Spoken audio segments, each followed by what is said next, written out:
Right, man. And Bert, I So still want to hear some more from you. But Bernard, if you're still with us, what was your kind of background? You grew up in Atlanta. Did you have some of these issues that not feeling the same kind with education? And then you also had somebody, and your other half is of a different culture. So I was wondering how that has played into your own growth and everything. No. My other half, my wife is no, I'm talking to Bernard. I'm sorry. No. Don't put me there, bro. No, my wife will kill me if she think I'm married of another culture. I'm married a sister. Actually, I'm gonna tell you the truth, Mark. I've been married 3 times to 3 black women.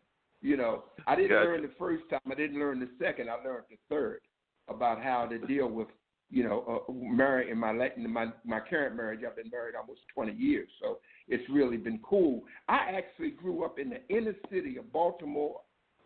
I grew up at a time when community was important. I grew up in the 60s. I was born in 1954. I grew up in the 60s, in the 70s, when there was a force around blackness. We were proud of blackness. And we, and actually, I was all up into, thinking that, I was going to be one of those black men who would be, a leader, and would be within that leadership framework. But I ended up working in sales. I worked for a publishing company. And you know what I sold for 40 years? I sold textbooks. Wow. I sold textbooks to public and private schools. I sold reading programs, for quite a number of years, and that's where I learned, because I learned how to deal with people who were specialists in literacy, even though I never taught in a classroom before. Most of the people who are in that business are former teachers. I never taught. So I had to learn not only the methodology of education, but I also had to learn the methodology of how to discuss it with professional educators. And I ended up actually being the number 1 salesperson in my company for a number of years. As a matter of fact, the territory that I was given, which was Washington, D.C., and around the Washington metro area. When I first got the territory in 1991, the territory had only been doing about $159,000 in business for this company. They sort of gave it to the black guy. Give it to this black guy. If it don't work, then we can get rid of him.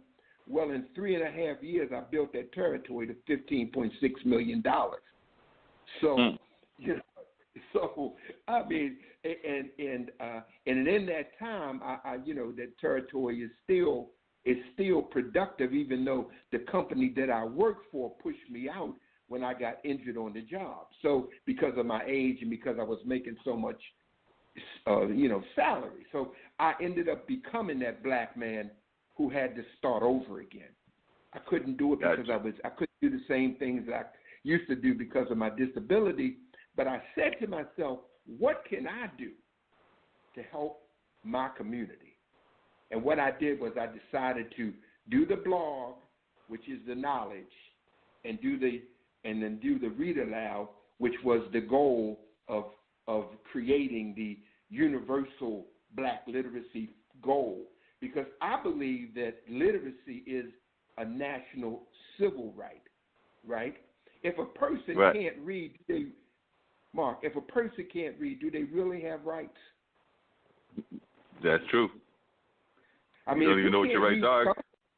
If you can't read the Constitution, right, do you really have any rights? And so my thing is, I want to attack that. I want to attack that. So I've been doing that for 3 years. Over the course of the last 3 years, I've read over 100 books, all online, cover to cover. Currently, I'm reading the Riot and Remembrance, the race war of Tulsa, Oklahoma, the Greenwood incident. I'm reading that book. It was written by James Hurst. I started it on Sunday.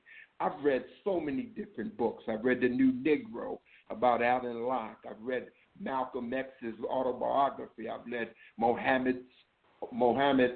Elijah Muhammad's book. I've read so many different books on my program that not only am I gaining knowledge of books that I've read earlier in my life, but now I'm reading those books again, and I'm actually at a different stage of my life, and I'm more intelligent than I've ever been in my life.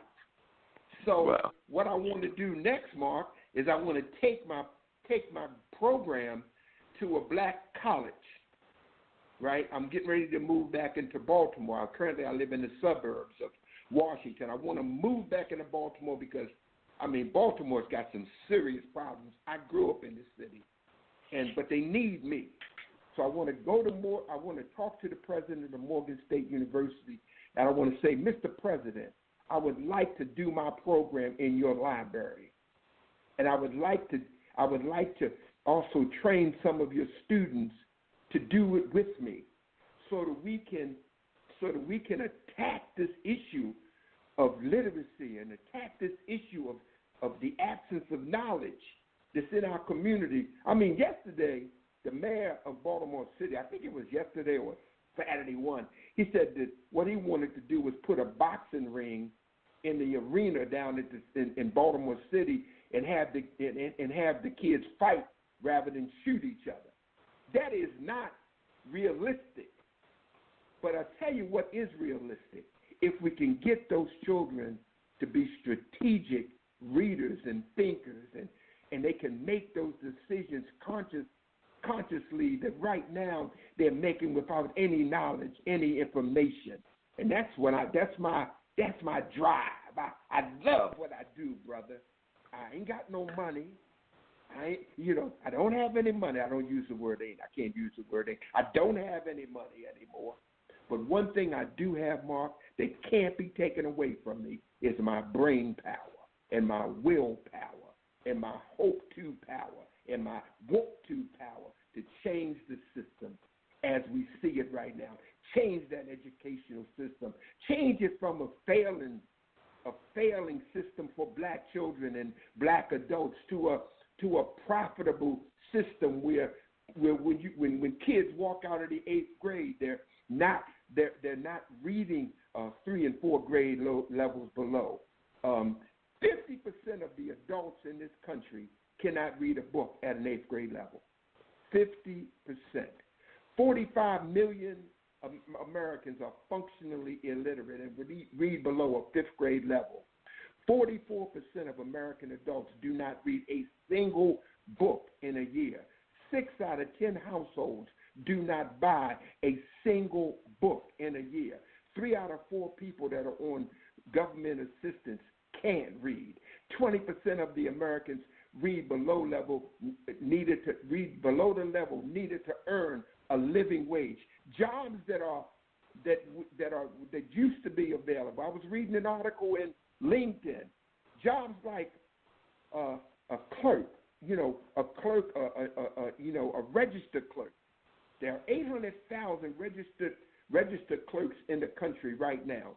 In 5 years, guess how many registered clerks will be employed in this country? 0.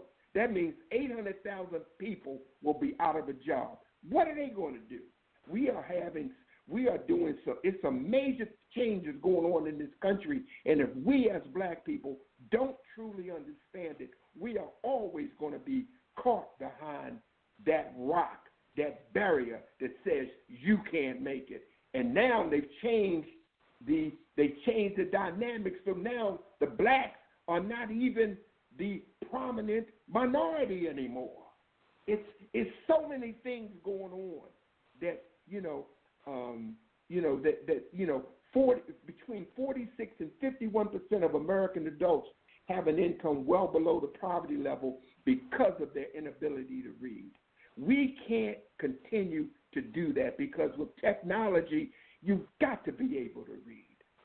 You can't get by without being able to read and comprehend and be strategic and be able to cooperate in a group or be able to work across the borders. You know, so that's my thing, Mark. I'm excited. You know, I was listening to what y'all were talking about earlier about the music, and I was saying, damn, I wish I'd have learned how to play an instrument, you know, so I could jump in there and play my sax, you know. But what I learned how to do was read. And I thank my first grade teacher, Mrs. Smith, who taught me in 1960 how to read. She didn't let me leave the first grade without being able to be on my road to literacy. And by the time I was went through the junior high school period, I really read a lot. And then in high school, I sort of started getting into other things, and reading wasn't important. And then when I got to college, it was like, whoa, I'm not ready for this. The books, the terms, I was lost, but I got myself back on track, and I changed my world. I changed my world by being able to be around literate, strategic people, and I want to be able to do the same thing for other people. And it's just not children; it's adults too. It's young adults. Young adults are sitting in prison cells and can't read a book. Young adults who come out of prison, they can't read. They can't read an application now. And now the applications don't exist on paper. Everything's on the internet or online, and they don't have that access to that technology. So I'm just right here in my office, and I'm just thinking every day, brother, about how I can change things. I really would like to stress and expand my program. I think that because I've always been successful, I'm going to make my blog the most successful blog that was ever created by a black man. That's my goal, right?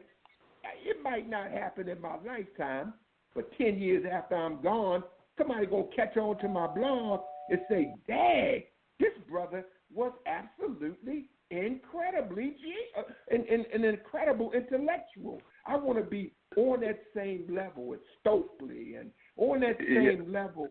I want to be on that level. Joe, I've got to interrupt you. I think I got one other caller that's coming in, and I need to give them some time as well. But I can definitely understand about the reading and everything. I've actually got a good friend that does a reading party, with what she calls it, and they do that usually at Hayti. But the last couple of weeks, because of schedule conflicts, the last couple of months, they've done it at other libraries as well. But it's basically just people that come into the Hayti and they read sometimes original works. Sometimes one gentleman comes up, he might just read a newspaper or just like first, like, did you know the first such and such was such and such that he found out through the internet and everything. So he does that on a regular basis. So if you want to just hold on and still listen, but I do need to bring in the other caller as well. Mark, just real quick before you let me go. Hi, I'm Danica Patrick. I just want to say real quick, Mark. Mark? Yeah. Just real quick. I just want to say, have your listeners join me on Facebook Live between 5 and 7 on my page, Joseph Shelton Hall, and they can join in on my Read Aloud Hour, and they can go to my blog at joesmokethoughts.com and check it out, because every day I've added a new post. So appreciate you, brother. God bless you. And if you have another program based around education, give me a call. I will. Thank you. Hi, I'm Danica Patrick. Watching my nieces grow, play, and learn is amazing, but not every child gets to be carefree. 1 in 6 kids in the U.S. are hungry. This breaks my heart, and it's something that Feeding America is working to change. Each year, the Feeding America network of food banks rescues billions of pounds of good food that would have gone to waste and gives it to families in need. To help, visit feedingamerica.org. Brought to you by Feeding America and the Ad Council. All right, Mr. Beasley, welcome to Straight Talk with Dean and Mark, sir. You are on the line. How you doing? Derek, I'm glad. Doing good. I'm glad you were able to give me a call. We got about 15 minutes to go, but I know you can talk at that time and share people what you got going on. Derek is actually involved with a lot of what we've got going on with the new Black Wall Street here in the area. We've got, like I said, we had Benard on earlier. I don't know if he's still on the line, but we had him on, and he was talking about some of the things he's been doing around LoanWell.